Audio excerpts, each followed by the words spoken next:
बिस्मिल्लाहिर्रहमानिर्रहीम अल्लाहुम्मा सल्लि अला मुहम्मदिन व आलि मुहम्मद अल्हम्दुलिल्लाहि रब्बिल आलमीन। अस्सलामु अलैकुम अज़ीज़ान मोहतरम, उम्मीद है आप सब लोग खैरियत से होंगे।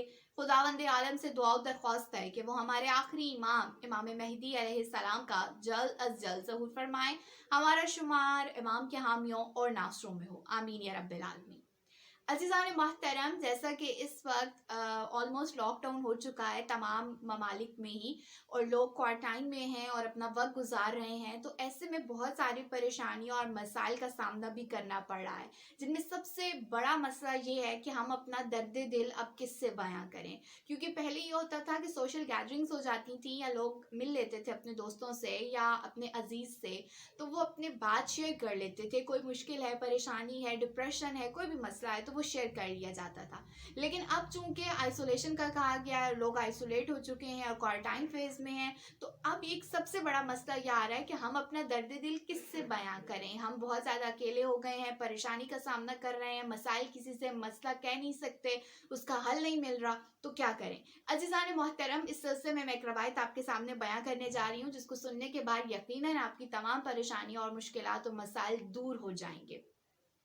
किताब मजमुआ वराम में ये रवायत मौजूद है, जिसमें जनाब अहनफ ने अपने चचा जनाब साहसा से एक मरतबा अपने दर्द दिल की शिकायत की।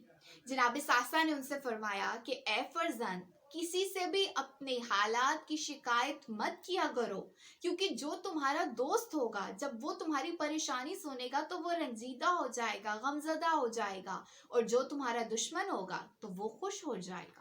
और वैसे भी उन लोगों से क्या दर्द की शिकायत करना जो कि खुद अपना दर्द दूर नहीं कर सकते, खुद अपने दर्द का इलाज नहीं कर सकते। करना ही है तो उससे करो जिसने दर्द दिया है, क्योंकि वो ही इस दर्द को रफा कर देने पर कादिर है। जनाब सासा ने फरमाया कि देखो, मैं 40 साल से एक आंख की मर्ज में मुब्तला हूँ, मैं नहीं देख सकता इस आंख से, इस तकलीफ में मुब्तला हूँ, लेकिन मैंने कभी भी अपनी जोजा से भी इसका जिक्र नहीं किया और ना कभी फरियाद और शिकायत की है। खबरदार, सुस्ती से दूर रहना, क्योंकि वो शख्स जो सुस्त होता है वो किसी के भी हकूक अदा नहीं कर सकता। और बेकरारी से खुद को बचाए रखना, क्योंकि वो शख्स जो बेकरार होता है वो हक पर भी सब्र नहीं कर सकता।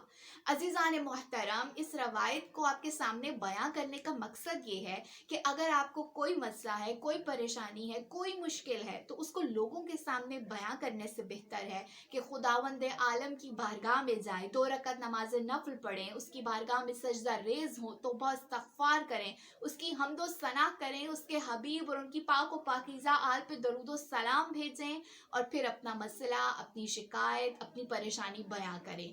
खुदावंद आलम इस बात पे कादिर है कि वो आपके तमाम मसलों को हल कर दे। वही खुदा है जो हमें मोहताज कर देता है फिर गनी कर देता है, वही दुख देता है, वही आसानियाँ देता है, वही परेशानियाँ देता है, वही खुशियाँ देता है। लिहाजा अगर हम ये चाहते हैं कि हमारे तमाम मसाइल हल हो जाएं, हमारी परेशानियाँ ख़त्म हो जाएं, तो जो भी आपके दिल में परेशानी है, बात है, मसला है, उसको लोगों के सामने बयां करने से बेहतर है कि आप खुदावंद आलम की बारगाह में जाएं और वहां अपनी परेशानियां और मसाइल को बयां करें। अजीज़ान मोहतरम, ये जो क्वारंटाइन फेज़ हमें मिल गया है, ये अल्लाह रब्बुल इज़्ज़त की तरफ से एक मौका है, एक मोहलत है हमारे लिए, ताकि हम अल्लाह के और अपना जो रिश्ता है उस पर वर्क कर सकें, उस पर एफर्ट कर सकें और उसको मजबूत बनाने की कोशिश कर सकें। अल्लाहुम्मा सल्ली अला मुहम्मदिन व आलि मुहम्मद।